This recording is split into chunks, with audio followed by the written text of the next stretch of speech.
Aujourd'hui, on est en présence de Joanie Dachi. Alors, premièrement, merci d'avoir accepté mon invitation. Merci Martin, ça me fait vraiment plaisir d'être interviewée pour Indie Makers. Donc, du coup, Joanie, si tu devais résumer ton parcours en deux, trois phrases, comment tu le présenterais? Alors je dirais que c'est un petit peu un parcours atypique parce que je me suis cherchée pendant longtemps. C'est-à-dire qu'au lycée, je trouvais pas ma place. On va commencer au lycée, hein, parce que avant ça, Oui. sinon ça va remonter très loin.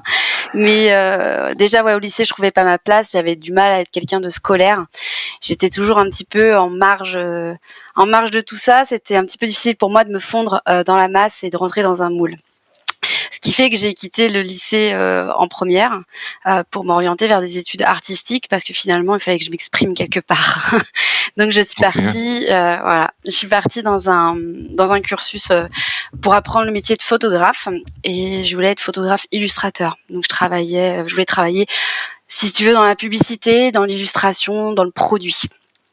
Ok. C'était quelque chose qui vraiment m'intéressait de pouvoir mettre en valeur des produits, une marque, voilà, mettre en avant, ces choses-là et je suis partie du coup sur Paris. Je suis rentrée dans une école où normalement, tu devais rentrer à partir du moment où tu avais le niveau bac ou le bac et je suis rentrée sortie de première donc je crois que j'ai réussi à convaincre mon audience en face et ça a été, pour moi les meilleures années, de ma vie. C'est-à-dire que j'ai pu m'exprimer, j'ai pu, à travers la photographie avoir ce que je recherchais depuis toujours et surtout cette indépendance.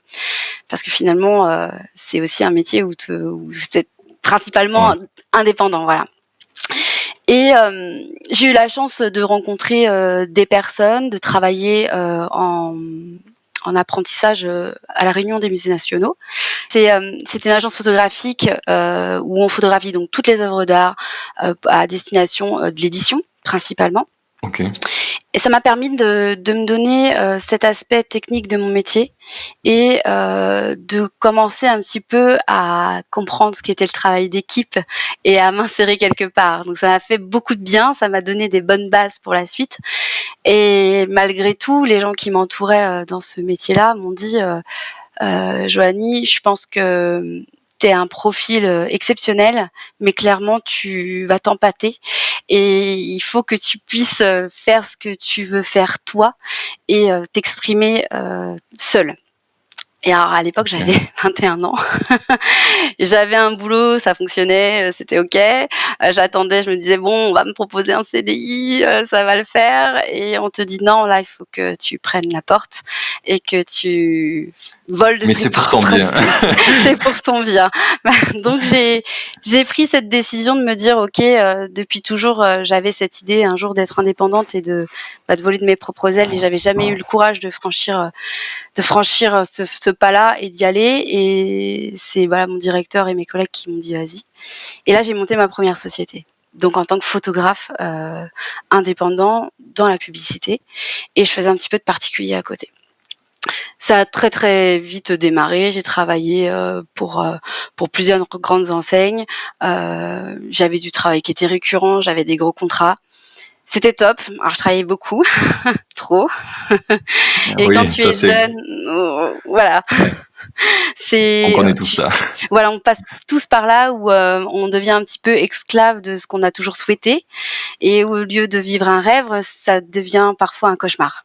Malgré que tu gagnes de l'argent et que ça fonctionne, à côté tu as plus de vie et c'est difficile quand tu es jeune. Hem, du coup, j'ai un petit peu, été découragée, heu, à ce moment-là en me disant: «Est-ce que j'ai fait le bon choix?» et cetera et j'ai tout arrêté. Oh. Donc c'est pour ça que je te dis que c'est un parcours atypique. Parce que malgré le fait que j'avais une société qui fonctionnait et cetera, en fait, j'arrivais pas à trouver, ma place malgré, ce Mais parcours t'avais toujours le indépendant. même sentiment qu'au lycée, Ouais, c'était il y pas le avait bon quelque endroit, chose quoi. voilà, il y avait quelque chose qui allait pas. Pourtant, je vivais de ce que j'aimais et ça n'allait pas. J'ai donc arrêté, la photographie pendant 2 ans. 2 ans où je me suis remise en question, je m'en suis posé 35 000, j'ai, essayé de trouver dans quelle, voie, finale, je devrais vraiment être pour au bout de 2 ans avoir un petit garçon. Je pense qu'il m'a redonné la vue pour le coup et je me suis dit, «Écoute, là maintenant tu as plus le choix, il faut bosser, il faut gagner des sous. Ouais. Tu as un petit garçon, tu as une petite bouche à nourrir donc il va falloir aller de l'avant et te décider un petit peu à devenir qui tu dois être». Et j'ai décidé du fait de réouvrir mon entreprise en photographie, mais de ne plus travailler pour, du professionnel, mais du particulier. De m'axer vraiment que dans le particulier. Et c'est là que tout a commencé. C'est-à-dire que je me suis spécialisée, naturellement dans la photographie de nouveau-nés, d'enfants et de grossesse. J'ai commencé à mon domicile et en fait, je m'épanouissais parce que je rencontrais des gens, je travaillais comme je voulais. J'étais plus régie par des contrats, où il fallait que je travaille pour, hier, où il manquait toujours un Ouais. truc, où il y avait toujours une photo, voilà, à faire à minuit. Ou du coup, je manageais et là, c'était cool, c'était ce que je voulais. Et ça, je l'ai fait pendant, 7 ans. Pendant 7 7 ans. ans, Ouais. ouais, 7 ans. 7 ans, j'ai été, spécialisée en photographie grossesse et nouveau-né. Je le suis toujours entre guillemets, à côté et en fait de là a découlé, mon métier d'aujourd'hui qui est de gérer un e-commerce, qui est à destination des photographes professionnels et dans ce e-commerce, en fait, j'ai développé des produits pour les photographes. Donc je fais du fond photo, du décor photo. OK, ouais. Parce que quand je me suis lancée en photographie, nouveau-né, grossesse et cetera, nous les photographes, on avait des fonds blancs, des fonds noirs, des fonds gris, des fonds jaunes, des fonds roses. Il y avait pas trop ce côté artistique, tu vois, dont on avait besoin dans la photographie d'enfant, ces couleurs qui nous manquaient. Et donc j'ai décidé de créer des fonds à destination des photographes. Donc c'est des fonds et des En décors. fait, ton idée, elle est venue de ton De mon propre besoin Ouais, finalement? de mon propre besoin parce que je ne trouvais pas mes produits sur le marché. C'est-à-dire que, ça existait, aux États-Unis, mais il y a, de ça, 8 ans, 7-8 ans en arrière, quand même encore aujourd'hui, hein, si tu veux faire importer, depuis les États-Unis, ça te coûte 3 fois le prix. Ouais, c'est ça, ouais. Voilà et puis, est-ce que tu vas le recevoir? Est-ce que tu vas le recevoir, dans le bon en bon état et cetera et cetera? Et puis en plus, il y avait jamais ce qui me plaisait. Donc je me suis dit: «Bah, je vais créer mes propres fonds». Et puis de fil en aiguille, voilà, j'ai vu que ça plaisait à la communauté et je me suis dit: «Bah, tant qu'à les créer pour moi, pourquoi pas les créer pour les autres, en fait?» Et du coup, de là est née, l'enseigne aujourd'hui que je dirige depuis, parce que ça s'est né au départ, j'étais en parallèle sur les 2 activités. Donc ça fait Ouais. depuis 2016 qu'est né, Colors and Drops.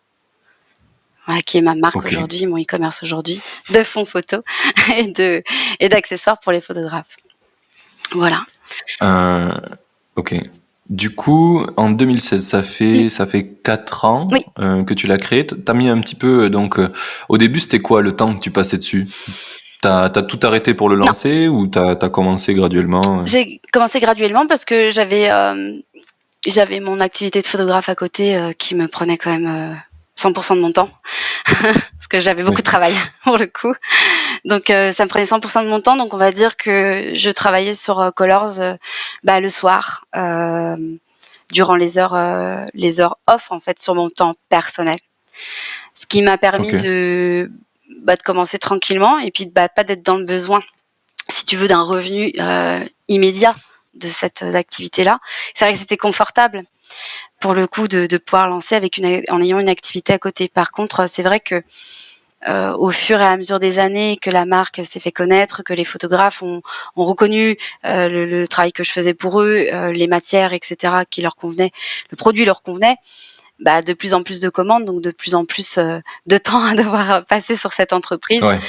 jusqu'à récemment, hein. Ça fait 1 an, que je suis à plein temps maintenant sur Colors et pour le coup, voilà, ça a mis quand même un petit peu de temps à pouvoir, en arriver où je suis aujourd'hui, à pouvoir me rémunérer uniquement que de cette activité-là e-commerce.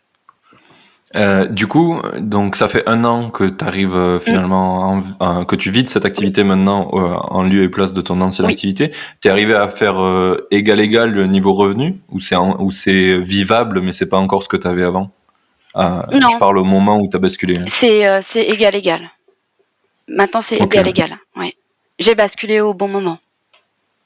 D'accord. Voilà. Oui, quand Oui. t'as attendu le bon moment. Voilà, j'ai attendu le Et bon moment. j'aimerais un peu revenir sur le côté de la création de ce produit, puisque si je comprends bien, ton business, toi, il s'adressait, le premier que tu avais fait, il s'adressait vraiment aux consommateurs, aux customers normal, quoi, pas du tout aux pros.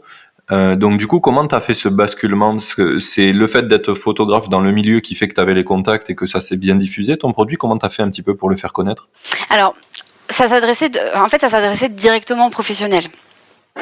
Oui, Voilà, ça s'adressait directement aux professionnels et comme en fait j'étais connue, si tu veux, dans mon milieu, dans la photographie ouais, de nouveau-né et de grossesse, j'étais connue de la communauté des photographes qui étaient spécialisés dans cette activité-là. J'avais déjà beaucoup de personnes qui me suivaient.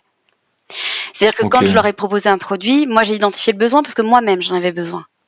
Donc si moi j'en avais besoin et que je ne trouvais pas comment assouvir ce besoin, c'est que d'autres personnes avaient aussi le même besoin. oui, Et de là est née l'idée. clairement.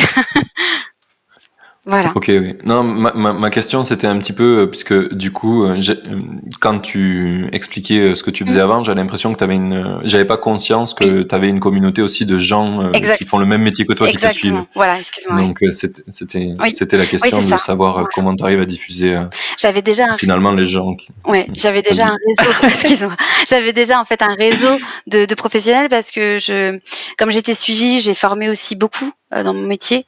J'ai formé plus de 70 Ok, photographes en France et à l'étranger sur la photographie de nouveau-nés, principalement, ouais, de nouveau-nés, femmes enceintes aussi un petit peu. Donc forcément j'avais déjà un nom dans le métier de la photographie et j'utilisais mes produits. Donc forcément ça aide le réseau. Je dirais que mon business, il tient, sur la création de ce réseau au départ. C'est vrai que, sans réseau, ça aurait été compliqué. oui.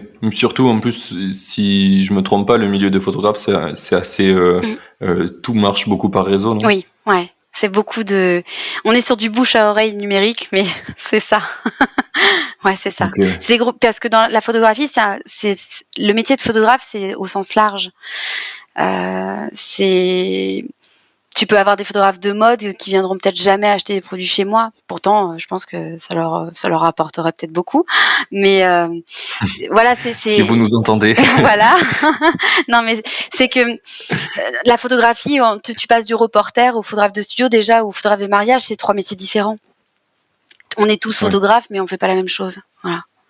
Et du coup, tes fonds, ils s'adressent particulièrement aux photos, des gens enfin, aux photographes qui font des photos de nouveau-nés, ou ça marche pour Non, d'autres secteurs ça marche pour finalement? d'autres secteurs. Ça marche pour d'autres secteurs parce que ça je peux très bien j'ai des photographes de mode, hein, qui commandent, quand même, des fonds chez Oui, moi aussi. Ça peut aussi marcher pour plein d'autres activités, dans la photographie, bien sûr. Ça s'adresse quand même à à quand même pas mal de secteurs dans la photographie, hein. d'accord. Voilà. Et au niveau du coup de ta stratégie pour faire que finalement ce business ait grandi, ça a été que par le réseau, ou c'était le réseau au début et après t'as mis en place d'autres stratégies? Je dirais que le réseau, il compte pour beaucoup et ensuite je pense que, les produits ont fait le reste. C'est-à-dire que j'ai accordé une grande importance à la qualité du produit. Je n'ai pas souhaité faire, de la vente pour faire de la vente, c'est-à-dire que moi, il est important que la personne qui achète chez moi soit pleinement satisfaite du produit qu'elle reçoit. Donc j'accorde une importance à la qualité et à la qualité du moment où la personne me contacte au moment où elle reçoit son colis. C'est-à-dire que, D'accord, mon but, c'est pas de faire, du flux, du flux, du flux, du flux. L'idée, c'est surtout de faire, que mon client, une fois qu'il a commandé chez moi, bah, il commandera pratiquement toujours chez moi parce qu'il est pleinement satisfait de ce que je lui apporte. Que ce que je lui apporte aussi lors de ces sessions photos, du conseil que j'apporte, autour de tout ça, parce que je suis vraiment très active au niveau de la communauté. On peut me joindre, on peut me parler à moi, à mon équipe, parce que je travaille aussi avec des personnes en freelance. d'accord, oui. C'est un tout, mais c'est le réseau principalement. D'accord. Et du coup, tout à l'heure, tu as parlé du fait qu'il était très numérique, ce réseau, Oui, et ça, il se matérialise comment? C'est des groupes Facebook, oui, c'est quoi? un groupe Facebook, ouais. Ok. Oui. C'est quoi? C'est photographe francophone, Non, quelque chose non, comme non, ça c'est ou... VIP Colors and Ruffs en fait, Ah, c'est ouais, toi qui l'as créé du coup. ouais, ça Ok. permet de Intéressant. Et C'est cette idée de faire un groupe autour de ta marque, tu l'as eu dès le départ ou Ouais. à quel moment c'est Ouais, venu? dès le départ, parce que je travaillais comme ça, c'est que mes clients en photographie. C'est-à-dire qu'avec mes clients, qui venaient chez moi pour faire leurs photos d'enfants, de grossesse ou peu importe, je les ajoutais systématiquement à Facebook et à un groupe. Ce qui me permet de garder le contact avec ma clientèle parce qu'à l'époque, on n'avait pas vraiment de système qui existe. Aujourd'hui, hein, il y a des systèmes pour pouvoir être en relation pratiquement perpétuelle avec ses clients par le moyen de mailing, voilà, en masse, de SMS, et cetera, et cetera. Voilà, on a des outils aujourd'hui qu'on n'avait pas il y a une dizaine d'années. Donc c'est vrai que le groupe Facebook, il était déjà là et ça me permettait de communiquer avec mes clients et de communiquer avec eux pour leur donner ce que j'allais faire en photographie. J'allais faire des séances de ça, donc ça allait être des sessions à thème, il fallait réserver maintenant, etc. Ça me permettait de dynamiser mon entreprise. Et je me suis dit, si ça marche là, pourquoi ça ne marcherait pas avec un e-commerce? Voilà. D'accord, ouais. Et du coup, ça a permis. Ah, c'est super Ouais, intéressant, ouais. ça m'a permis de créer une communauté qui aujourd'hui se soutient, qui s'entraide et ça je trouve que c'est primordial dans notre enfin dans notre vie d'aujourd'hui. C'est-à-dire que, on est quand même des gens qui sont derrière un ordinateur ou derrière un boîtier toute la journée. De pouvoir avoir accès à cette communauté, c'est aussi une chance. Je vends pas que des fonds, en Mmh. fait, et comme en photo. Ouais, ouais. Ouais, je vendais pas de la photographie, je vendais ce qu'elle apportait au client. Un souvenir, une émotion, quelque chose. Et ben aujourd'hui, j'ai voulu aussi garder cette sensibilité-là au sein de cette communauté autour d'un produit, ouais. Voilà. C'est spécial, hein? C'est et je trouve ça très poétique et très beau parce que souvent, quand tu fais un business, que ce soit un e-commerce ou un Mmh. SaaS ou n'importe quoi, tu as souvent tendance à te dire: «Bon, il faut quand même créer une espèce d'inertie autour de Mmh mh. mon produit, donc je vais soit, bloguer, je vais soit créer une newsletter», quelque chose dans ce sens-là, mais c'est très, unilatéral comme Mmh. relation. Oui. Puisque finalement, la newsletter, s'il y a pas peu de gens qui te répondent et tu as peu d'échanges, et alors que toi, finalement, le premier système que tu as vu et que tu as mis en place, qui pour toi semblait évident, c'était quelque chose qui est pas du tout unilatéral. Mmh. Et je trouve ça vachement puissant, parce que si tout se passe par ce groupe, c'est que ça a un vrai intérêt pour les gens, quoi. Mmh. C'est pas juste anecdotique. Ils achètent pas juste un fonds. Voilà, ils animent une communauté et on met au centre, j'essaye de remettre au centre l'humain, si tu veux. Parce qu'aujourd'hui, voilà, on est tous derrière nos écrans, encore plus avec le Covid, pour le coup.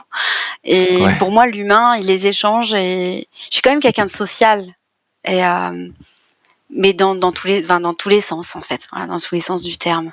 C'est-à-dire pas que du la preuve, c'est que, voilà, j'ai pas un gros Instagram avec, 30 000 followers, ou j'ai pas, et pourtant, ça fonctionne, quoi. Je pense qu'aujourd'hui, on a des outils, oui, qui nous servent à communiquer, mais je pense qu'avant tout, la principale source de communication, c'est soi-même, quoi.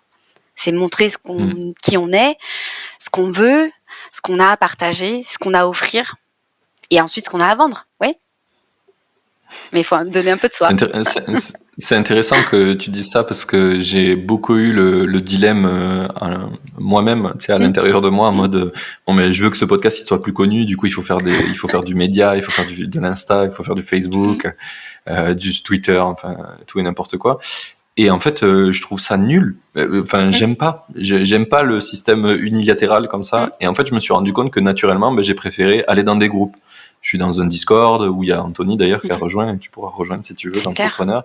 Et j'agis en fait dans ces groupes-là. Et là, je trouve que ça a vraiment de la valeur. Et en fait, c'est pas parce que tu as sanctuarisé ton Instagram et que tu as Mmh, X followers que ça marche mieux, que ouais, tu es dans une communauté et tu apportes grave de la valeur. Du coup, les gens te exactement. reconnaissent pour la valeur que tu apportes dans la communauté, quoi. C'est tout à fait ça. Pour moi, le partage, il est au centre de tout. Et je pense que c'est la clé de la réussite parce que, mais après c'est aussi une personnalité. C'est soit tu es comme ça, soit tu l'es pas. Après ça dépend de ce que tu veux vendre. Mais, pour moi, je pense que ça fait partie de la personne. Si, j'ai mis autant de temps à me trouver et qu'aujourd'hui je suis pleinement épanouie de ce que je fais, et c'est parce que j'ai aussi tout ce soutien, humain qui est derrière. Cette reconnaissance, si tu veux. Je ne pourrais pas, vendre, même si j'avais un e-commerce qui vend des chaussettes, je dis une bêtise, mais l'exemple, mais je pense que je m'ennuierais grave, en fait, parce que, à part tenir chaud aux pieds de mes clients, j'y aurais pas grand-chose, quoi. Là, quand je vois des photographes qui réussissent parce que, on leur a créé des décors, parce qu'au-delà du fond, on fait aussi du décor, donc c'est 2 choses différentes. Un fond, pour moi, c'est quelque chose d'uni, c'est une couleur, c'est un pattern, tu vois? Là, quand on Ouais. crée des décors, il y a une vraie démarche artistique où là, on s'exprime et où on va donner quelque chose de presque fini à un professionnel qui va lui rapporter sa petite touche et sa valeur ajoutée, je dirais, et qui va permettre de lui faire plaisir à ses clients, de grandir et de réussir. Et ça, c'est ce qui compte le plus dans mon business, c'est de voir la personne qui a acheté réussir, poster ses photos, dire qu'elle a plus de clients, qu'elle a réussi à du coup à boucler son année. Voilà. Ça, pour moi, c'est la vraie récompense au-delà de la vente pure et dure. J'ai besoin de ce côté-là, en fait. Voilà. Alors, deux choses, il faut que je le retienne, bon, ça je l'ai gardé. La première, c'est sur le côté builder tout le décor, ça c'est quelque chose que tu vends dans le e-commerce ou c'est du service qui est en plus autour de ton e-commerce? Non, c'est vendu dans l'e-commerce, en fait, si tu veux. C'est déjà imprimé. Le décor est imprimé. Ok. Voilà. Ah, ok. Ça fait un effet 3D. Mais ça donne vraiment un univers. Mm. C'est ce que je vois derrière toi un petit peu ou... Ah oui, ça c'est un c'est un de mes fonds, mais là c'est pas un décor, c'est un fond pour le coup celui-ci. Ouais. D'accord, ça c'est un Ouais. fond. Bon, désolé pour Ouais. les auditeurs qui ne voient pas. C'était une Je suis petite dans mon aparté. bureau, donc forcément oui, j'en ai un. Mais voilà, tu as du fond Ok. photo et tu as du décor. Du décor, on a des décors thématisés. Par exemple, là, sur la dernière collection, on a créé, comme tu vois celui-ci, tu vois, c'est des bambous, Oui, et on a créé tout un décor avec des pandas. Donc on a d'accord. voilà, et c'est le thème sur le panda pour le coup, qui a beaucoup plu également à la communauté, et voilà, c'est la recherche créative pour eux du coup. Ouais. Alors, j'ai plein de questions. Avant, je vais juste te parler d'une chose. Est-ce que Oui. tu connais le film Un monde meilleur ou Pay It Forward en anglais? Non. C'est un film que je conseille de regarder. J'ai une petite newsletter dans OK. Indie Maker et je le conseille de le regarder parce que c'est toute l'idée que si tu donnes au monde, le monde d'une certaine façon te Oui. le rendra. Pas dans le fait d'attendre que ça, mais c'est le meilleur moyen d'obtenir quelque chose Ouais. un jour de manière impromptue. Ouais. Et je trouve qu'en tant qu'entrepreneur, enfin, si tu commences pas par ça, tu vas nulle part. Tu Quoi. vas nulle part. Ouais, ça doit être un leitmotiv quoi. Mais clairement, il faut donner pour recevoir, et je veux dire pourtant voilà, c'est après je pense qu'en France aussi, on a un petit train de retard, je pense, par rapport aux autres pays. C'est en train de venir, on se développe, on parle, on échange, on partage. Voilà, ça commence à entrer dans les mœurs. Et si je peux aujourd'hui, voilà, dire à des gens, de plutôt se tenir la main que de se tourner le dos, et qu'ils comprennent et demain ils vont dans cette démarche-là, ils vont réussir. Ça c'est une certitude. Il faut pas avoir peur de donner. Moi si j'en suis là aujourd'hui, c'est parce qu'à un moment donné, on m'a tendu la main aussi. Voilà, il faut savoir aussi l'attraper cette main, parce que des fois on n'est pas prêt. Mais Ouais, ça c'est voilà, souvent notre problème en France, je crois. voilà, c'est ça. Mais je pense qu'il faut pas hésiter. On est souvent, quand on crée un business, on ferme souvent beaucoup de portes et on se ferme souvent beaucoup de relations, et au final, c'est une grosse erreur. Voilà.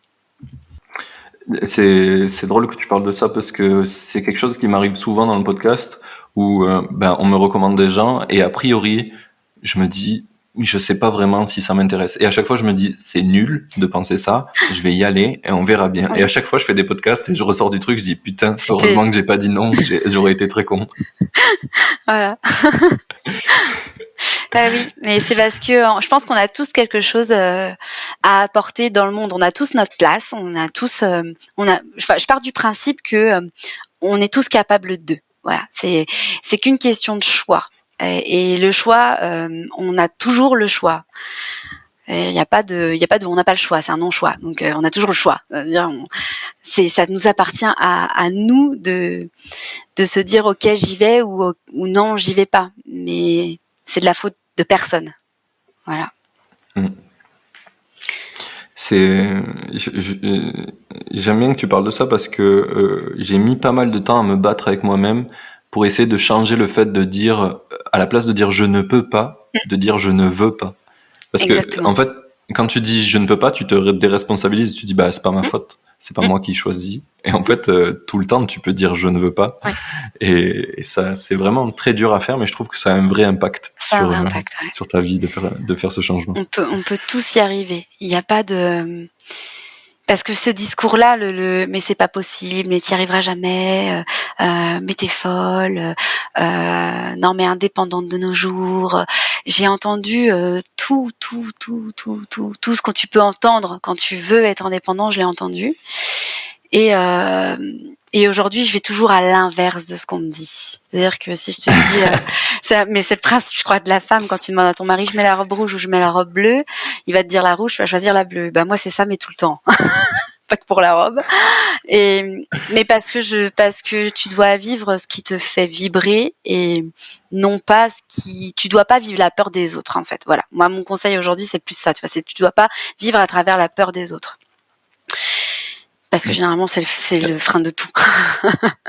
Oui, clairement. Mais ce que je me demande et ce que j'aimerais un petit peu aller chercher avec toi pour nos auditeurs, c'est qu'est-ce qui te donne la force de pas le faire? Parce D'écouter que c'est super dur, ouais. Qu'est-ce qui me donne la force de ne pas les écouter? Je pense que je me suis prouvé, en fait, à un moment donné que j'étais pas plus bête qu'un autre et que l'autre n'était pas forcément.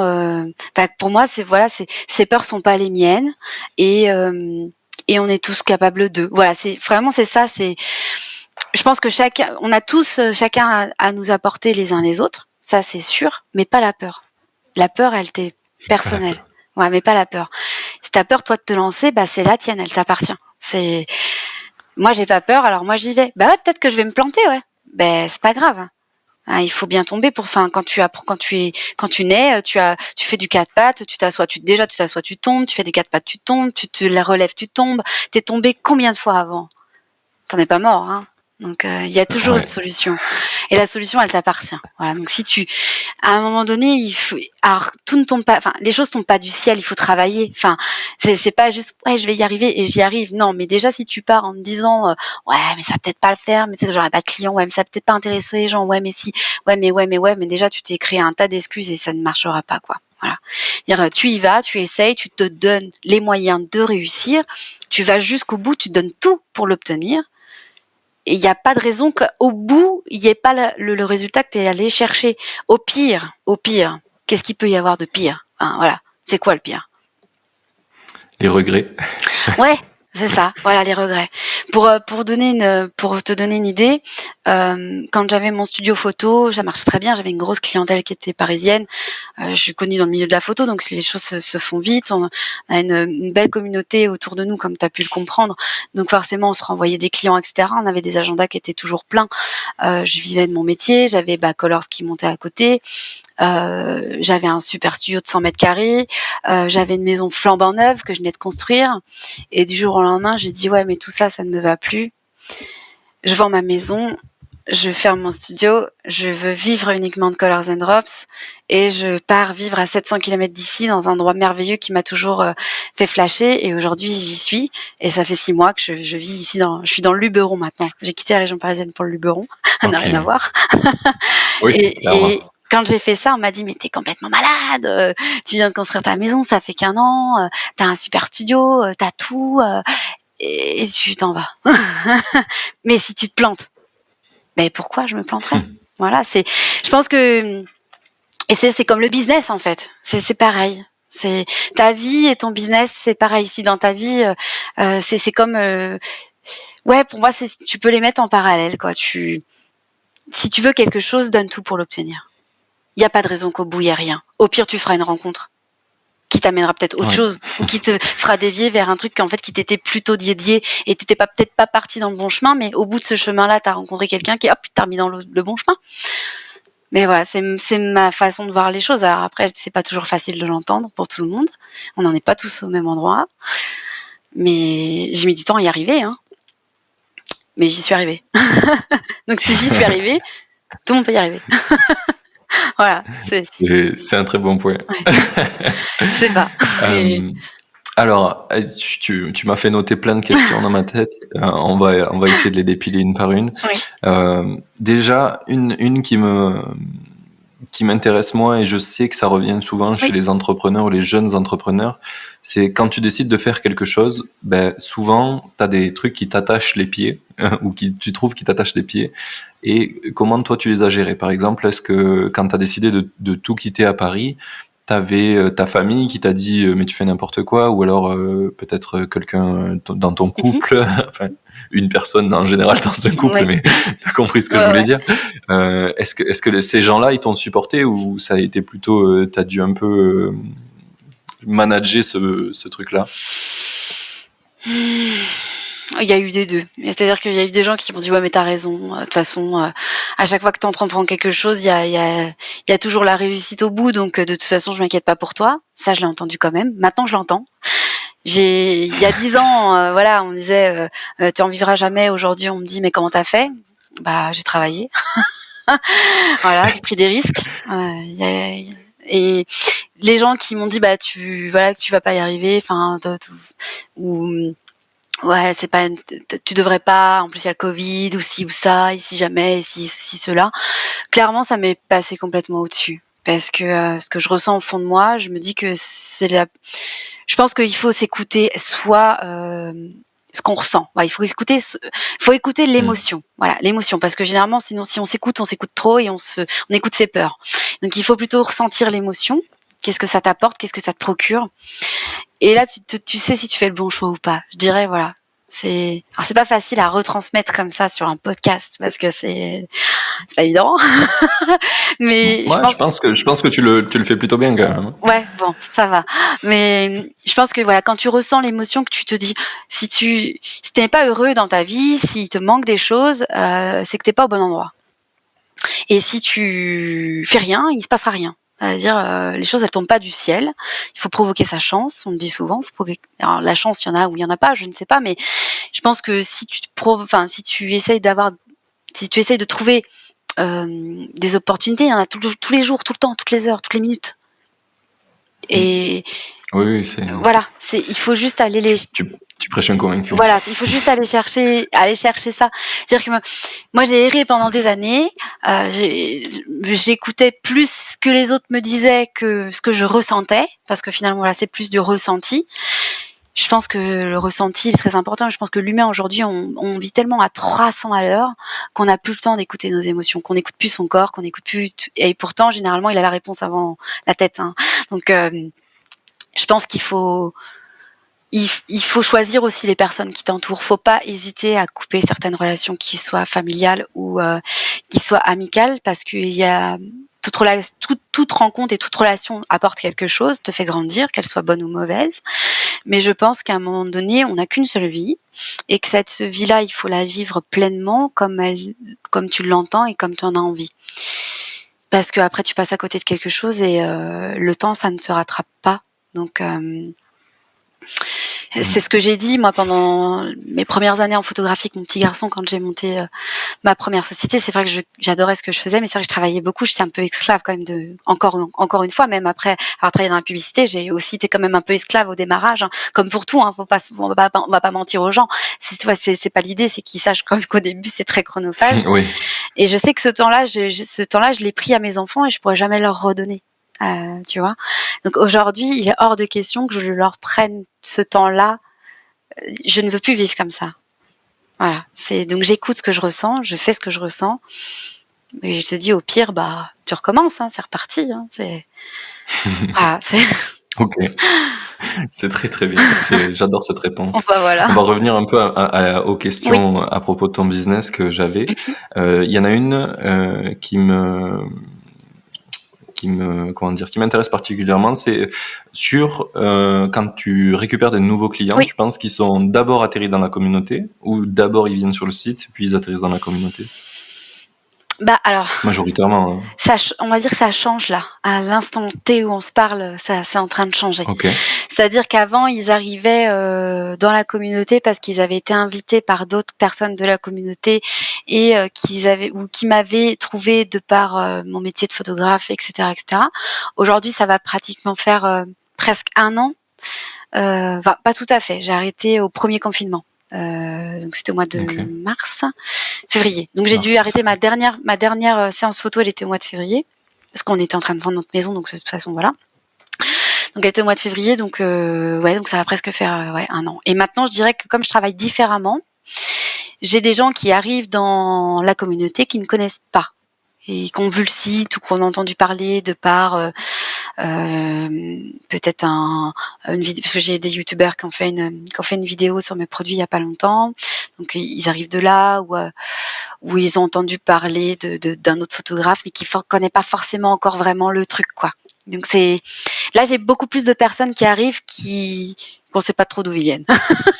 Voilà, D'accord. c'est un peu ça, et on sait pas trop d'où ils arrivent. Et ça s'élargit, on va dire, mais parce que je suis full time. Je pense que quand tu es full time sur quelque chose, tu récoltes du full time aussi. Enfin, tu récoltes du full. Tu vas chercher d'autres choses en fait. Ta marque, elle se véhicule mieux. C'est-à-dire que quand tu es à 100% dans un projet, bah tu récoltes 100% de ce que tu dois récolter. Voilà, c'est ça que je voulais dire. Parce que des fois, je réfléchis tout haut. Mais en gros, c'est ça. Parce que si tu es à 50% dans un truc et machin, alors c'est bien au début. Mais à un moment donné, ça suffit plus. Enfin, si tu vois que ça fonctionne, il faut prendre la décision de se dire, OK, stop, full time, je prends le risque. Mais comme je dis, voilà, il y a qu'à ceux qui ne font rien, qu'il arrive rien. Je prends le risque, je le modère ou pas, mais j'y vais. Enfin, et c'est à partir Ok. de là, moi, où j'ai vu le changement quand même. Pour le coup, oui. Quand depuis février dernier, je vois, même moi, j'aime encore plus ce que je fais. Parce que je peux vraiment Ok. y être encore plus, et je vis à travers ce que les autres font de mes produits. Donc finalement, ça me manque pas de pas faire de photos. Pas pour l'instant. Ok. Voilà. Puis tu peux voir du coup toutes les photos Oui, qui sont faites grâce à tes produits, donc je pense que c'est ouais. une belle récompense C'est une aussi. belle récompense. C'est vrai que si j'avais pas le retour de l'utilisation client, j'aurais du mal, je pense, dans ce business-là. J'ai vraiment besoin de ça. Comme je disais tout à l'heure, j'ai vraiment besoin de ce retour. Parce que sinon, j'ai l'impression que ça servira à rien. Tu co-conçois un petit peu dans la communauté avec tu leur fais des sondages, tu Ah leur ouais, poses ce qui leur manque, ouais, etc. clairement. Elles le disent dans le groupe aussi. C'est une communauté qui est en grande partie féminine. On commence à avoir des garçons, c'est cool. Et on a beaucoup de filles. Et elles le disent quand j'amène des nouvelles personnes par petits flots, parce que j'ai des demandes quotidiennes, donc j'essaie d'intégrer les gens au fur et à mesure. Elles disent bienvenue dans la famille. Enfin voilà, c'est vraiment. Et on est quand même, je crois qu'on doit être plus de 2000 maintenant, peut-être dessus. Donc sur le groupe, c'est Ok. une petite communauté sympa. Et Oui, ça commence à être pas ouais, mal. ça commence à être pas mal. Une belle petite famille. Ouais, c'est une belle petite famille, ouais. Non, et pour le coup, ouais, c'est top. Enfin, je trouve que voilà, c'est l'humain, encore une fois, voilà, il est important. J'ai fait d'ailleurs, parce que je suis quelqu'un qui fait beaucoup de choses, comme tu l'as compris, que voilà, Ouais. je navigue un peu partout, je suis un petit électron libre. J'ai aussi rapproché cette communauté grâce à un événement. J'ai créé en octobre dernier le premier congrès sur la photographie de grossesse et de nouveau-né, accompagné d'une de mes consoeurs qui est Amélie Soubrier. On a créé Focus. Focus, ça portait le nom de rester justement focus sur ses objectifs, son business sa vie, pour le coup. Et on a créé ce congrès sur Paris, Palais de la Culture, et c'était génial, quoi, cette effervescence, les gens qui sont venus. Enfin, c'était le premier truc. Enfin, on l'a lancé, on s'est dit allez, on va rapprocher les gens, on va les faire venir, on va essayer de créer un dynamisme. Enfin voilà. Et ça a fonctionné direct. Mais je pense que parce qu'il y avait aussi cette communauté de créer en amont. Je pense que voilà, l'esprit communautaire et le réseau, mais communautaire, il est plus fort aujourd'hui qu'un Instagram avec 100 000 followers. En tous les cas, dans mon Ouais, business à clairement. moi. Mais Mais je crois que c'est un truc qui est vraiment prouvé pour le coup, c'est que plus t'as de followers en général et moins t'as moins d'engagement. d'engagement, donc ça veut dire qu'il y a de moins en moins d'échanges, quoi. Exactement. C'est Moi, j'aime bien revoir les mêmes personnes qui reviennent. Et puis, tu fidélises ta clientèle aussi. Et t'évolues avec eux. Et donc, t'avances plus loin. Et c'est ce qui fait que ton business, il passe les années et il grandit, et grandit, et grandit, et que tu te retrouves pas avec une marque au bout de 3 ans qui est bonne à mettre à la poubelle. parce que tu écoutes le retour de tes clients. Il faut pas avoir peur de demander. Alors ça aussi, il y a beaucoup d'entrepreneurs qui ont peur de demander, même les photographes, je voyais quand je formais, elles ont toujours peur de demander aux clients, est-ce que les photos vous plaisent? Est-ce que le produit vous plaît? Est-ce que vous avez passé un agréable moment? Il faut pas avoir peur de la réponse de son client. Au contraire, elle est tellement constructive. Si ton client te dit, bah oui, on a passé un agréable moment, mais je vous avoue que avec un café, ça aurait été encore mieux. Bah, peut-être qu'effectivement, ça serait peut-être bien que tu installes une machine à café. Je dis un exemple à la con pour que les gens retiennent, mais c'est un service qui va autour de ton produit. Voilà. Moi, le service, je peux pas être dans le studio avec mes clients à installer leur fond. Par contre, je peux être là sur le groupe à leur montrer comment on utilise au mieux ce fond-là dans cette matière-là et comment en obtenir le meilleur rendu. C'est ce qui va Tu autour fais de mon quoi? Tu produit. fais des vidéos du coup? Ouais, des lives. Ok. Ouais. Ah oui. Ouais. En fait, tu as créé ton propre Instagram perso. Ouais, voilà. C'est trop bien. Au sein de Facebook. Alors maintenant, je commence à faire des lives aussi en simultané sur, du coup, dans le groupe et sur Insta, parce que je me rends compte que beaucoup de personnes maintenant passent sur Instagram. Mais ce qui me manque sur Instagram, c'est ce côté impersonnel, c'est ce côté un petit peu, t'es tout seul et puis tu sais pas qui est-ce que tu as en face. Ça me dérange un petit peu. Donc c'est pour ça que je fais en simultané et dans le groupe et sur Instagram maintenant. Mais ça peut te permettre de faire venir des gens sur le groupe finalement. Ouais, et du coup après ils viennent dans le groupe, ils intègrent la communauté et c'est juste top quoi. Mais c'est vrai que c'est ce qui manque sur l'outil Instagram, c'est ça, c'est ce côté communautaire. Je vois Instagram comme plutôt quelque chose d'assez individuel. Enfin, t'es un peu tout seul avec ta petite page et puis voilà et ta story quoi. Et ça manque d'interaction quoi. Voilà, et puis tout ce qui va avec quoi. Enfin, alors que dans le groupe, bah voilà, tu peux laisser ta vidéo, les gens vont la recommander, etc. Enfin, c'est pas passer tout de suite aux oubliettes. J'ai l'impression qu'Instagram, c'est plus tu scrolles et puis hop, il y a quoi après, tu Ouais, vois, c'est ça. voilà. Et moi, j'ai pas envie d'être scrollée. J'ai envie que les gens restent. Donc voilà. Puis ça crée pas de vraies relations, quoi. C'est Non. du consommable jetable, Voilà, quoi. c'est ça. Et ça, je suis contre ça. Enfin, je veux dire, on essaye de créer nos produits. Voilà, on imprime. C'est 100% français. On imprime avec des encres à base de latex. Donc c'est éco. Hein, on essaye on livre uniquement en camionnette. On ne fait pas d'export en avion. On essaie de réduire au maximum nos impacts en CO2. Enfin voilà, ce sont des valeurs que j'essaye d'avoir, de garder. C'est pas toujours évident de nos jours non plus parce que on est toujours contraint et régi par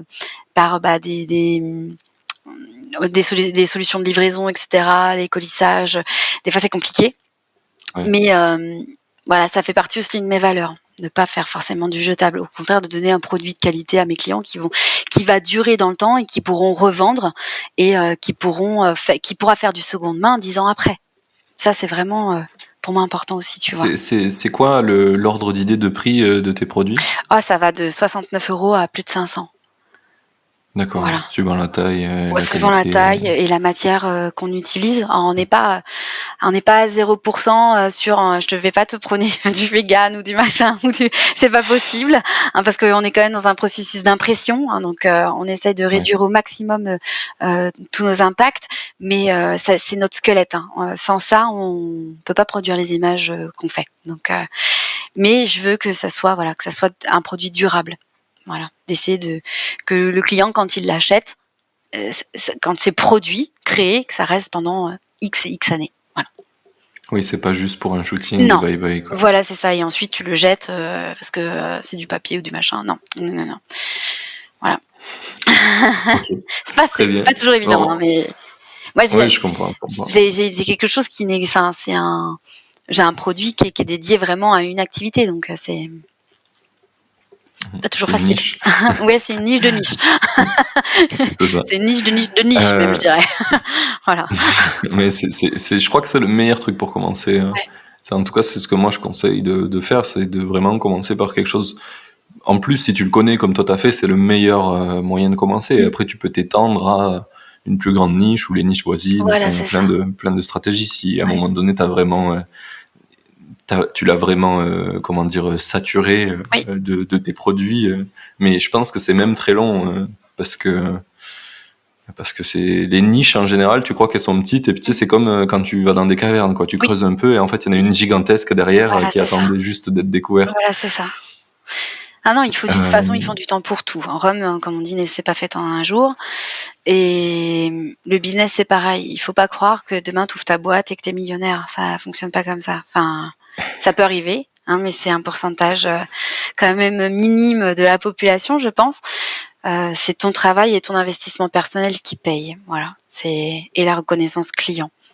Moi, je pense que c'est vraiment ça qui a fait que j'en suis là aujourd'hui, de par déjà mes convictions, mes valeurs, mon implication, et ce que j'ai réussi à retransmettre à une communauté et à mes clients qui l'ont véhiculé eux derrière. Voilà. Et ça, c'est la meilleure de tes publicités dans ton business. C'est-à-dire que quelqu'un qui est convaincu par ton produit, c'est comme pour tout, il va en parler, il va le conseiller, etc., etc. Et aujourd'hui, on peut pas plaire à tout le monde. Hein. Je dis pas que j'ai que des clients qui sont oui. satisfaits, mais ça reste une minorité. Enfin, forcément, c'est normal. Mes produits ne peuvent pas convenir à tout le monde. Ma personnalité ne peut pas convenir à tout le monde. Enfin, voilà. Puis si tu le faisais, en fait, si tu visais la perfection, Oui. que ça convienne à tout le monde, en fait, ça serait impersonnel. Du Bah, coup, ça serait pas toi. Et plaire à tout le monde, c'est plaire à ça n'importe plairait à qui. personne. Voilà. Ouais, Voilà. voilà. Plaire à tout le monde, c'est plaire à n'importe qui. Donc, voilà. Tant que ça plaît à la majorité, je me dis que je dois être dans le bon chemin. Voilà, Mm. voilà. Et c'est surtout ce qui est important aussi quand tu as ton business, c'est de savoir se remettre en question et se remettre en question souvent, régulièrement, de pas tout prendre pour acquis. Et ça, c'est valable pour tout dans la vie. Hein. Y a rien n'est acquis. Et de toujours écouter ce qu'on te dit, quoi, les retours. Je sais pas si tu l'as vu passer cette semaine, mais il y a justement une marque de bijoux française parisienne qui a eu un petit peu ce retour de bâton de ce que tu disais avec ce que les gens pensent de toi et ce qu'ils ressentent avec tes produits, Mm. ce que tu fais. Et eux là, pour le coup, ça s'est mal passé. Je crois que la marque s'appelle Lou Yetu. Mhm. Et ils prônent le Made in France et le bien-être et plein de choses. Et en fait, apparemment, il y a des gens qui travaillent là-bas qui se sont plaints parce que c'était pas vrai, parce qu'ils avaient Ouais. pas une bonne ambiance de travail. Enfin, je sais pas qu'est-ce qui est vrai ou non, mais en tout cas, l'effet dont tu parles, Mm. il marche dans les deux sens, quoi. Il Exact. marche en bien ou il marche en Voilà, mal, c'est quoi. ça. Exactement. C'est-à-dire que après, il faut faire attention aussi à ce qu'on entend, à ce qu'on lit sur les réseaux et ce qu'on voit, parce que moi cette marque-là, je connais pas, donc voilà, je peux pas. Mais ça se trouve, c'est aussi des personnes qui sont un peu peut-être jaloux, qui veulent aussi peut-être faire du Mm. mal à cette marque-là, ou une concurrence, parce que c'est du bijou, donc dans le bijou, c'est aussi une niche entre guillemets, hein, là, tout ce qui est voilà. Oui. Donc, est-ce qu'ils font pas de l'ombre quelque part à quelqu'un ou quoi que ce soit, et qu'il y a aussi des fois un petit peu le web, c'est difficile aussi, hein. Je veux dire, ça a son lot de haters aussi, et peut-être que est-ce qu'ils font pas les frais, tu vois, on peut jamais savoir. Moi, je juge pas, tu vois. Je, Oui, oui, c'est pour ça eh ouais. que j'ai pris des C'est ça, pincettes bah ouais, parce que j'en sais c'est rien. clair, voilà, on sait pas, mais c'est vrai que c'est important d'être transparent le plus possible avec ta communauté, et surtout, dans la transparence, être vrai. Voilà. Ça, c'est vraiment, si déjà tu as quelque chose qui te dérange, et que tu dis: «Comment je vais faire passer le truc?» Ça va pas le faire, hein. Il faut non, je trouve une autre solution, c'est que c'est pas la bonne. Voilà, c'est soit tu le dis, soit tu le dis pas, mais il y a un moment donné où voilà, si tu dis les choses, si tu dis que c'est du made in France, ça doit être du made in France, quoi. Tu peux pas te permettre de vendre un produit français si ça ne l'est pas, quoi. Ça, c'est Mm. hyper important. Ou alors, t'as décidé de faire un business one shot, quoi. Ça, tu le Oui, vends une fois et une puis on fois, et t'oublie. Mais voilà. faut pas que ça dure, quoi. Faut pas que ça dure, voilà. Et puis, mais bon, ça va avec la personnalité de la personne, quoi. Moi Mm. aujourd'hui, comme je t'ai dit, je travaille avec des freelances. J'ai des freelances qui bossent avec moi.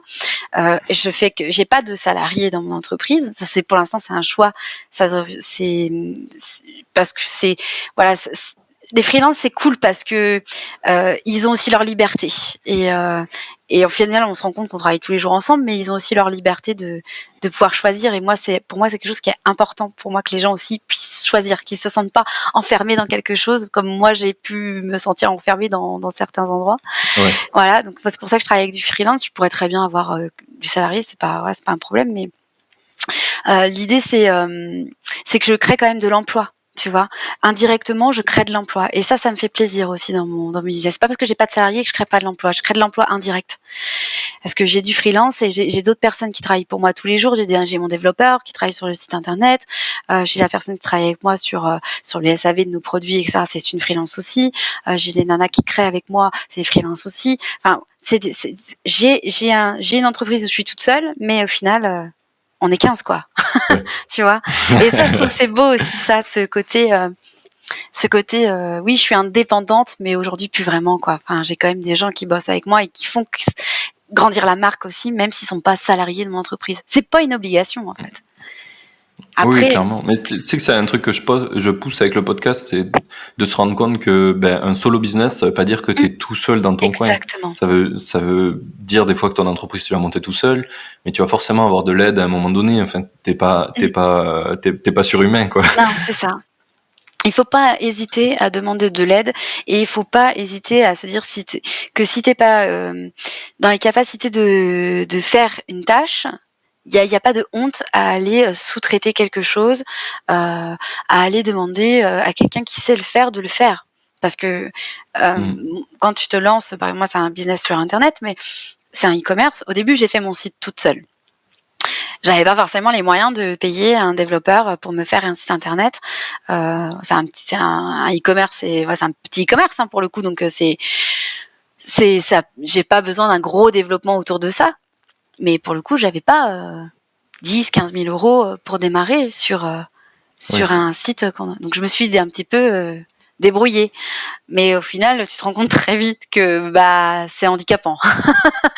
Ouais. Voilà. La débrouille, ça Ça marche débrouille, un ça marche temps, qu'un quoi. temps. Alors, dès que tu sens qu'il faut pas hésiter à alors moi, mon petit conseil, c'est de ne pas hésiter à réinvestir ce que tu gagnes.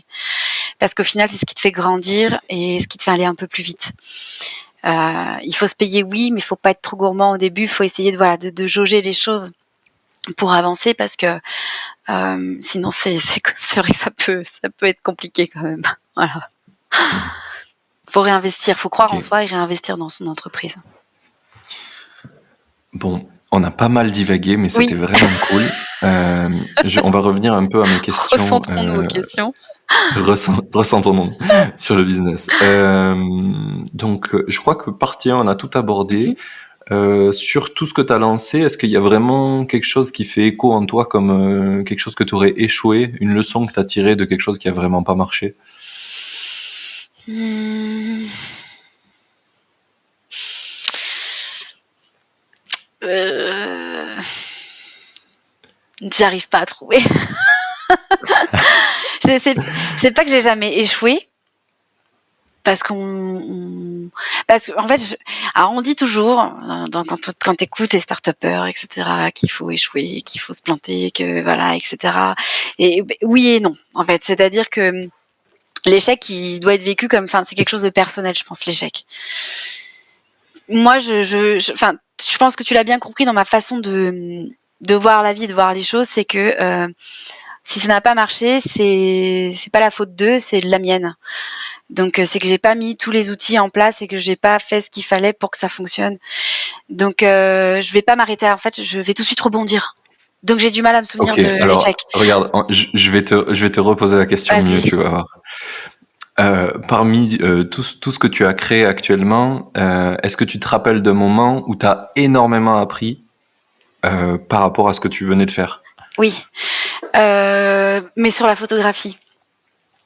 Ok. J'avais commencé avec des tarifs qui étaient beaucoup trop bas et peut-être que ça pourrait être considéré comme un échec parce que j'ai travaillé pendant plusieurs années comme une dingue pour pas gagner grand-chose alors que j'étais capable de vivre de ce que je créais pour les gens et oui, j'ai pris une leçon quand tu fais le bilan et que tu te dis: «OK, j'ai travaillé pour payer les charges et j'ai travaillé comme une malade et j'ai rien gagné, quoi».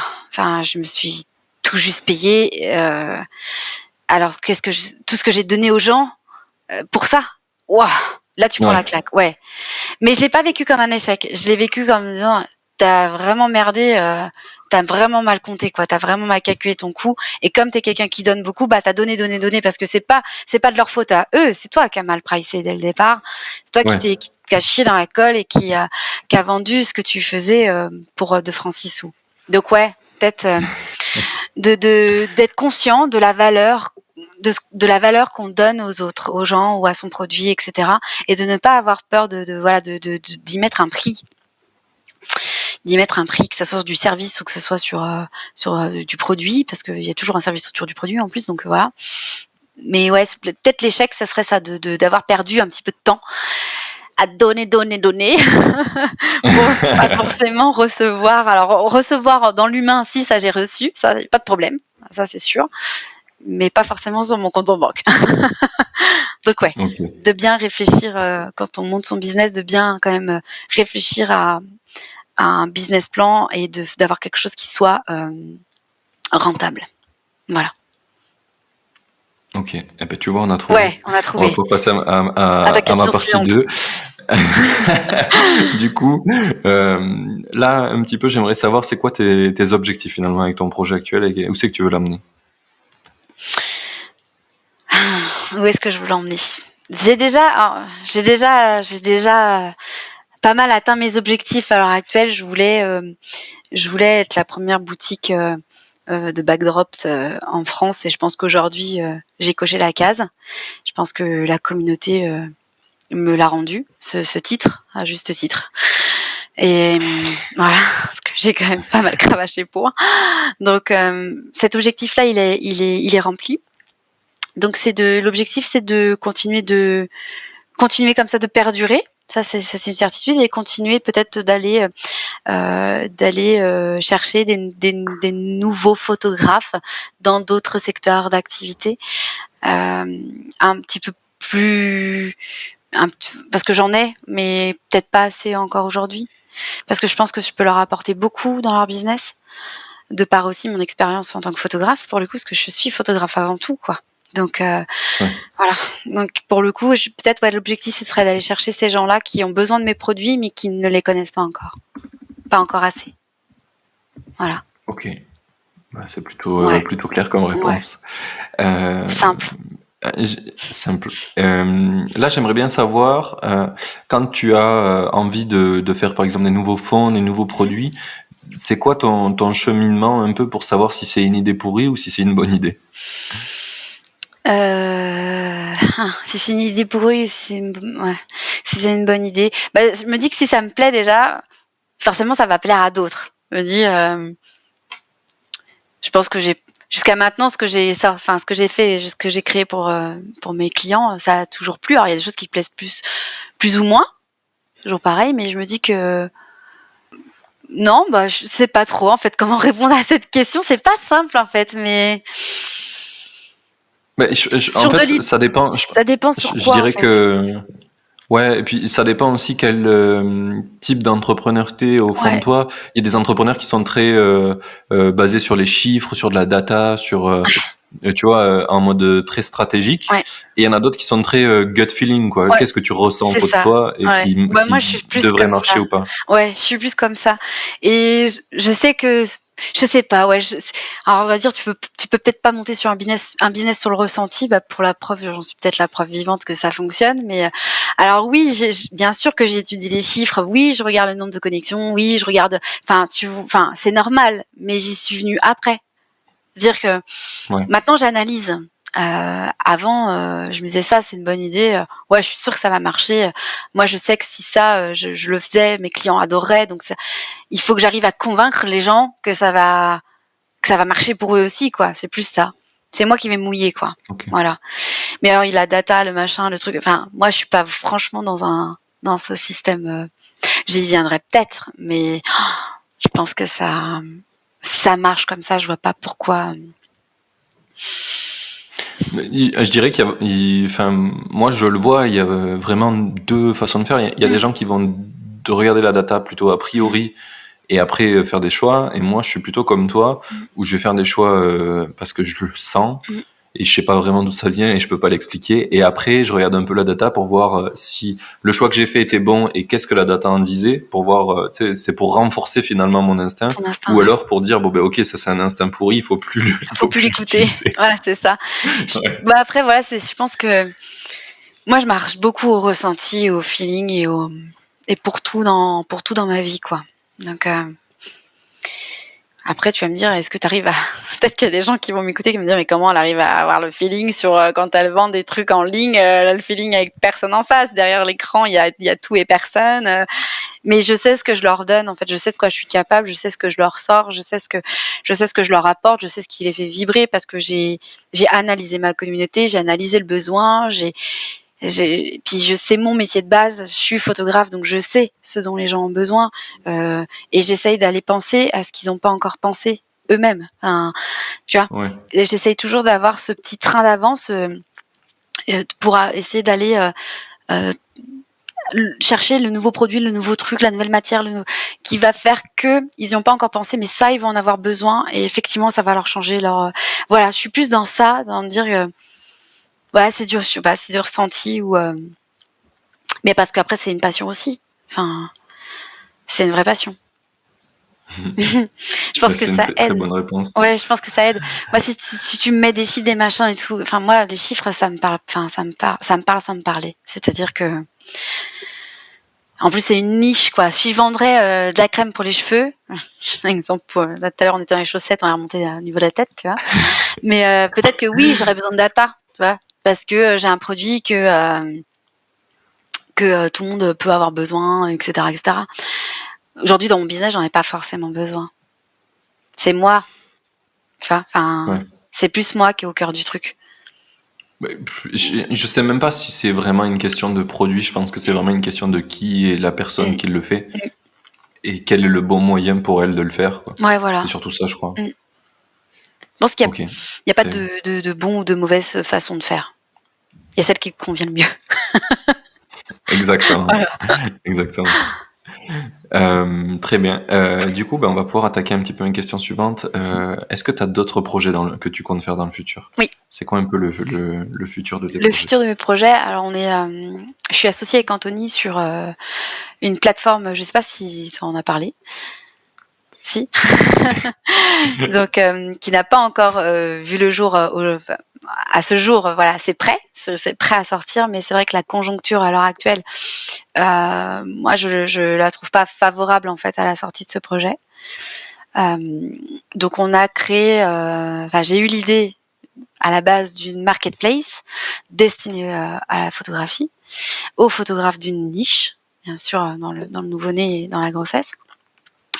Cette marketplace, j'en ai parlé en fait à Anthony parce que j'avais, envie d'avoir un petit peu son avis, son retour. J'en avais parlé à la personne et il s'est proposé du coup qu'on le fasse ensemble. Voilà. Donc Ok. c'est si tu veux l'idée c'est de pouvoir valoriser le seconde main dans, notre milieu. Parce que dans la photographie de grossesse et nouveau-né, on a quand même pas mal d'accessoirisation. C'est pas comme un photographe de mode qui va, comme je te disais tout à l'heure, travailler avec un fond blanc, un fond noir, un fond gris, un fond bleuté, 2-3 gélatines, quelques éclairages et il va tourner comme ça pendant 20 ans et ça va le faire. Parce que l'accessoire finalement, lui, c'est son mannequin et ce que lui a fourni la marque. Nous, on va, nous, c'est nos clients dans notre niche à nous, il vient, on doit tout lui fournir. On doit créer tout ce qui va autour de son Ouais. souvenir. Donc c'est vrai qu'on entasse beaucoup de matériel, d'accessoirisation qui prennent beaucoup de place dans nos studios, qui nous coûtent beaucoup d'argent. Et c'est, on va dire, du foncier de notre entreprise, si tu veux, qui dort dans un coin et qui coûte au fur et à mesure des années en stockage et qui nous permet pas de nous renouveler assez régulièrement. Donc l'idée de la marketplace, c'est de pouvoir, en fait, si tu veux, ramener toutes ces personnes dans un même endroit pour pouvoir revendre leur matériel en seconde main. Alors je parle pas des boîtiers ou des ordinateurs, de choses comme ça, c'est vraiment dédié à l'accessoirisation qui va autour de nos séances. Et aussi toute une partie de professionnels qui ont des choses à vendre à cette communauté. Ce qui permet de nous retrouver D'accord. tous à un même endroit parce qu'aujourd'hui on est tous éclatés partout dans tous les sens. Il y en Ouais. a pas vraiment d'endroit où se retrouver. Et du coup, de par cette marketplace, ça nous aidera aussi à nous réunir. Voilà. Et ça permettra du coup de faire vivre des accessoires sur du seconde main et d'aller aussi dans cette démarche un petit peu éco, de se dire que je sais pas si on peut citer des marques ou pas. Oui, Ouais, vas-y. On un n'est peu pas à comme TF1. Vinted, tu vois, c'est un peu le Vinted du photographe. Si tu veux, c'est un peu le Vinted du photographe. Sauf qu'au moins D'accord. là, il aura un public dédié en face. C'est-à-dire qu'aujourd'hui, tu peux vendre, hein, sur Vinted d'ailleurs, hein, si tu as envie de vendre tes accessoires, tu peux aller les vendre.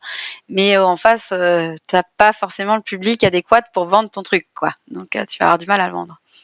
Ou Le Bon Coin, ou Oui, sur les tu seras au groupes, au milieu de plein de d'autres produits plein qui de n'ont rien à produits, voir. qui n'aura rien à voir. Donc l'idée, c'est de centraliser autour des produits qui sont vraiment dédiés à notre niche. Voilà. Et c'est développé, c'est prêt, mais c'est en attente. Ça attend juste le bon Ouais, moment. ça Ouais. attend le bon moment parce OK. que c'est vrai qu'aujourd'hui avec le Covid, les confinements et cetera, l'idée c'est pas de perdre la moitié de la marchandise de nos utilisateurs dans la nature. L'idée, c'est que ça se stabilise et que, voilà, chaque chose en son temps. Et là, pour le coup, c'est Mmh. moi qui ai mis les 2 pieds sur le frein. Voilà. Parce D'accord. que je sens que c'est pas le Ouais. bon moment de le faire. Gut feeling, Gut mais feeling. c'est une très bonne chose. Exactement. OK. Je pense qu'on a pas mal répondu à des questions que j'avais en suivant. Je pense qu'on peut direct aller à qu'est-ce que tu aurais aimé qu'on te dise avant de te lancer? Qu'est-ce que j'aurais aimé qu'on me dise avant que je me lance?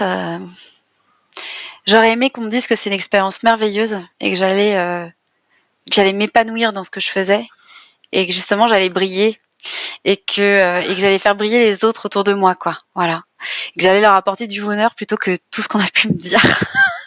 Parce que franchement, aujourd'hui, j'ai vraiment ce ressenti que je donne aussi du bonheur aux gens, quoi. Parce que quand je leur fournis du matériel qui permet de fidéliser leur clientèle et de vivre je fais vivre des petits entrepreneurs, quoi. Je fais vivre des gens qui gagnent de l'argent, qui nourrissent leur famille, qui font leur vie, quoi. Voilà. Et ça a pas de prix. Enfin, moi, ça compte beaucoup. C'est pas que du chiffre, quoi. Donc, ouais, j'aurais aimé qu'on me dise ça, que j'allais réussir et que fonce, vas-y, fonce. Ce qui t'attend, de toute façon, c'est merveilleux. Et ça, franchement, je l'ai pas entendu. Jamais. Never.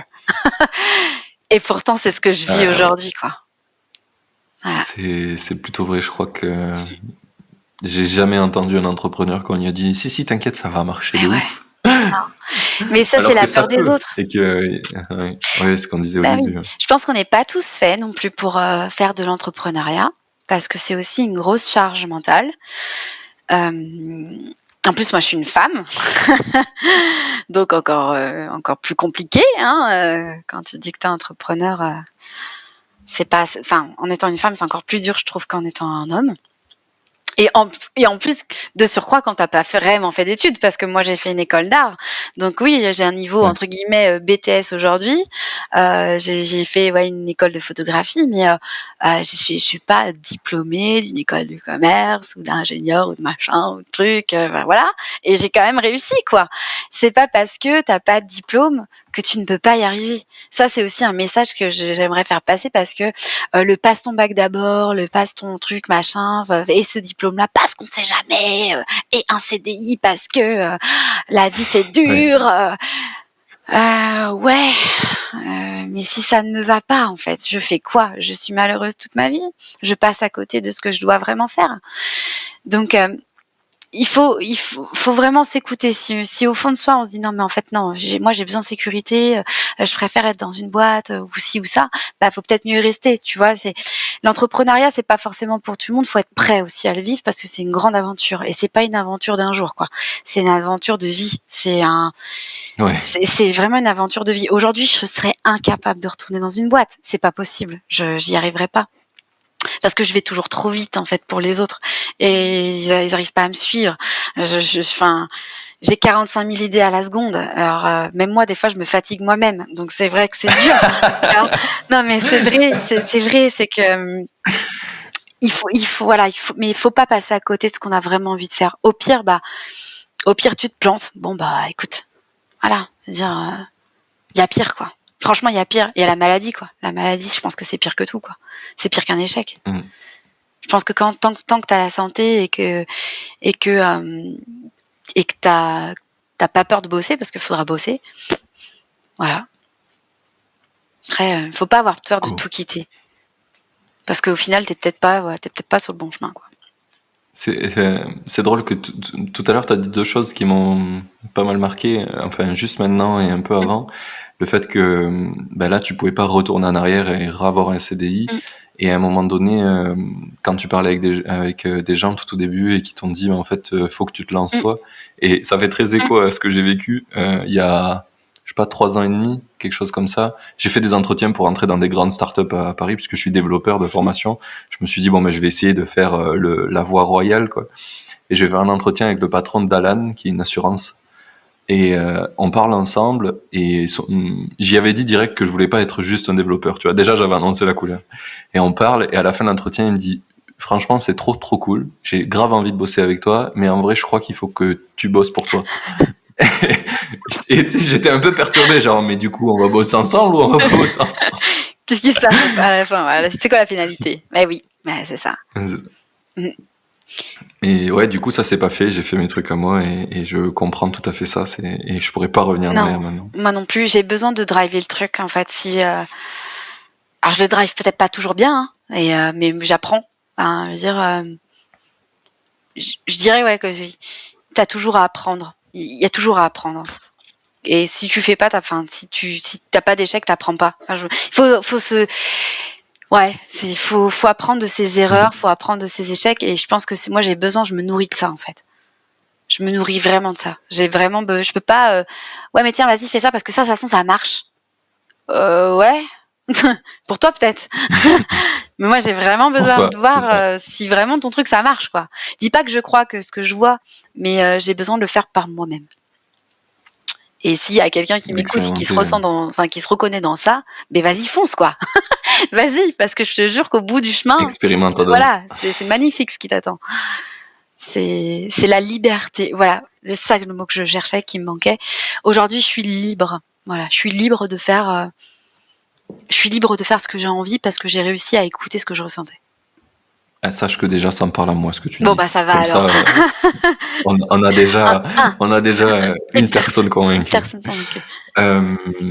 Ok, bien on va pouvoir passer un petit peu sur mes 3 petites dernières questions. Est-ce que tu aurais une citation préférée? J'en ai 2. Je dirais qui, à mon sens, c'est des citations qui sont très simples, que tout le monde a déjà entendues. Mais entendues et pas écoutées. Ouais, ça arrive souvent. Voilà. C'est qui ne tente rien n'a rien. Tu vois, qui ne tente rien n'a rien. C'est-à-dire que si tu ne le fais pas, peut rien se passer. Et c'est que comment le faire passer bien le message. Seul on va plus vite, mais ensemble on va plus loin. Tu vois, je trouve que ça fait sens aussi dans l'entrepreneuriat parce que comme on le disait tout à l'heure, on est souvent seul. Mais voilà, c'est vraiment ces 2 choses-là. C'est de se dire, vas-y, crée des opportunités, rencontre des gens, crée des liens, avance et entoure-toi. Mais entoure-toi des bonnes personnes. Des personnes qui vont te dire, vas-y, fonce, tu vas y arriver. De toute façon, au pire, je serai là. Et au pire, tu tenteras autant d'autres trucs. Et puis, voilà, c'est vraiment de se dire, des gens qui ressentent ce que tu ressens ou qui ont envie de vivre la même chose que toi, il y en a. C'est juste que tu les as peut-être pas encore rencontrés parce que tu n'étais peut-être pas au bon endroit. Mais voilà, qui ne tente rien à rien, donc tente. Et tu vas peut-être rencontrer la personne qui va être le déclencheur de tout. Et voilà, si tu sors pas de chez toi, tu risques pas de marcher dans la boue, quoi. Donc voilà, c'est un peu le même principe. Je crois que j'ai un très bon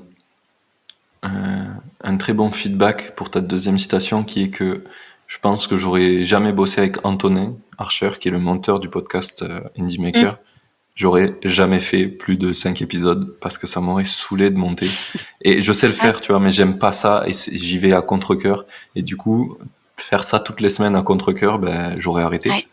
Même si le podcast, il y a plein de gens qui kiffent, j'aurais arrêté, c'est sûr. Oui. Et tu vois, le fait de s'associer avec lui et de faire qu'il monte, ça fait que ça continue et que je kiffe le faire chaque semaine. Oui, parce que toi, je pense que ce que tu aimes, c'est l'interaction avec les gens, avec de comprendre qui ils sont, comment ils en sont arrivés là, etc.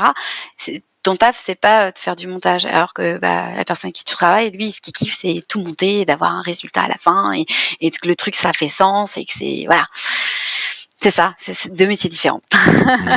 C'est comme dans la photographie, je l'ai souvent dit à mes élèves quand je formais. Elle me disait ouais mais moi les photos j'aime bien les faire mais par contre la retouche je fais 1 heure de shooting et je fais 5 heures de retouche derrière. Je leur ai toujours expliqué que photographe c'est un métier et que retoucheur c'en est un autre et que tu peux pas forcément être bon dans les deux et qu'il y a pas de honte à faire des jolies photos mais à ne pas savoir la retoucher. Alors il y en a peut-être qui vont dire ah non mais Oui. si tu fais mal la retouche photo t'es pas photographe hein. Bah ouais, mais et si tu travailles avec quelqu'un et que cette association, elle fait que la photo à la fin, c'est un truc de fou pour ton client et que ton client il est content, qu'est-ce qui compte à la fin? C'est le résultat ou c'est ton ego? Voilà. Donc l'ego, on le met de côté et on donne le résultat que son client est venu chercher. Parce que c'est lui que tu dois satisfaire et c'est pas ton ego. Donc il faut pas mettre l'ego au premier plan et plutôt mettre la satisfaction du client au premier plan. Voilà, ça c'est très important. J'ai mis du Grave. temps à le comprendre aussi parce que quand tu débutes, tu veux tout faire. Tu veux tout faire, tu veux être et c'est aussi ton ego qui parle, hein, il y a une grosse part d'ego dans ça, hein, c'est voilà, je veux tout faire, ouais, je l'ai fait moi-même, j'ai fait tout seul, j'ai monté mon site, j'ai fait mon truc, j'ai fait ci, j'ai fait ça et au final, ouais et ça fait que tu bouffes plus le midi, tu bouffes plus le soir, tu manges, tu dors, boulot, Ouais. voilà et ouais et ça tu le dis pas quoi. Tu t'en vantes pas. Tu fais des belles photos sur Instagram pour faire croire que tout va bien. Et voilà, c'est ça. Et au final, y a rien qui va, quoi. Donc, il y a pas que le paraître, quoi. Il y a le être. Et c'est voilà, paraître et être, c'est quand même pas pareil. Bon, Voilà, et je crois qu'on peut arriver à ma dernière petite question, vas-y. qui est quel est le prochain que je dois faire venir 1, 2, 3. Quel est le prochain invité que je dois faire venir dans le podcast selon toi? J'ai tellement de personnes qui sont intéressantes dans mon entourage, donc c'est difficile. Est-ce que je peux te donner plusieurs personnes et que tu fasses, toi, ton choix? Donne tout. Alors, je te donnerai le nom d'Anthony Léger, qui est un entrepreneur, qui accompagne les entrepreneurs aussi, que j'aime beaucoup, Ok. que j'ai fait intervenir à Focus, qui a fait d'ailleurs l'ouverture du congrès. David George, qui est un développeur, C'est noté aussi. voilà, qui travaille avec moi et que j'aime beaucoup, qui est quelqu'un de très droit et voilà, donc qui m'a été recommandé d'ailleurs par Anthony. Ok. Donc voilà, et c'est très masculin tout ça. C'est ce que j'allais te dire. Pas de Je galère filles. énormément à trouver des femmes. Mais si je te donne des personnes dans la photographie, ça va être peut-être. À savoir que les épisodes ils sont pas tous les uns à la suite des autres. Tu as entre Anthony qui m'a recommandé ton profil et toi, il y a 5 ou 6 épisodes, donc c'est ok. Et puis c'est des milieux que j'ai envie d'explorer aussi. Parce que ce que j'essaie de montrer dans le podcast, c'est qu'il n'y a pas que des logiciels en ligne ou il n'y a pas que des marketplaces. Enfin, il y a plein de choses qu'on peut faire qui font qu'on en vive et qu'on en vive bien. Exactement. Je peux te donner la femme d'Anthony Léger, qui est Delphine Léger. Delphine Léger, parce que je pense que c'est une photographe qui a énormément de talent, qui a des projets. Et je pense que ouais, ça peut être intéressant de l'interviewer. Ok. Top, c'est noté. Voilà. Merci. J'ai pensé tout au début du podcast quand on parlait, quand tu parlais de ta plateforme, ça m'a fait direct penser à 2 personnes que je connais qui font de la photo sur Insta, qui sont parties de ça en fait pour devenir photographe, assez fou. Elles s'appellent Billy et Cost. Elles ont beaucoup de followers maintenant sur Insta. Et elles font beaucoup de photos avec des fonds qu'elles créent elles-mêmes. Et je me suis dit à un moment donné, putain, ça marcherait trop bien la correspondance entre ton business et ce qu'elles font. Donc voilà, je te mettrai en relation avec elles en off après. Super. Coucou à elles si elles écoutent. Je suis pas sûr, mais. Ah, c'est cool. Mais voilà. Et dernière question, du coup, c'est qu'on envoie les makers qui veulent te suivre. On peut aller sur mon Instagram de la photographie, du coup Joanny Dachi photographe. je vais le transformer d'ici quelques temps. Il va bouger un petit peu parce que comme je fais plus de photos, je l'alimente plus. Donc je vais essayer de lui donner une autre dynamique et peut-être, voilà, je vais faire bouger les choses un petit peu plus tard. Mais au moins, voilà, ça donne déjà une accroche. Je sais pas, c'est vrai que, comme je te l'ai dit, hein, j'ai pas monté mon business au départ enfin, je me suis quand même servi des réseaux sociaux parce que j'ai un groupe Facebook, mais c'est pas une fin en soi si on n'a pas un super Instagram et un gros Facebook de fou. Voilà, faut que ça. On peut envoyer aussi sur ton groupe de Ah, il photographes. faudra être photographe pour rentrer dedans. Donc oui, Pour les pour les photographes qui nous photographes, écoutent. oui, ils peuvent venir, il n'y a pas de souci, mais il faudra être photographe pour rentrer dans le groupe. C'est important. Voilà, c'est une communauté qui doit rester. Voilà, pour les photographes, c'est hyper important. Mais ils vont s'ennuyer sinon les gens dedans. Oui. En Aussi. plus, oui, ça marche dans les Voilà, deux c'est sens. ça. Ok. Voilà. Eh bien, très bien. Merci Ah, beaucoup. merci à C'était un toi. super épisode qu'on a fait. Top. C'est jamais facile au début quand on démarre, mais après ça va mieux. Il y a toujours ce petit stress. Bah ouais. Clairement, on est au 40e épisode là, un peu plus même. Et je l'ai toujours. Voilà, Euh, c'est normal. c'est un petit peu galère, toujours. 44e, c'est le 44e qu'on enregistre ensemble. Super. Et ouais, toujours un petit peu de stress au début. Mais après, ça roule en général. C'est clair. Parfait. C'était très bien. Puis on déroule de super histoires qui vont inspirer plein de gens, je suis sûr. Donc ça, c'est trop bien. C'est du spontané, quoi. Et ça, c'est top. Parfait. Voilà. Eh bien, merci beaucoup. Merci à toi. Et je dis à nos auditeurs à dans 2 semaines pour le prochain.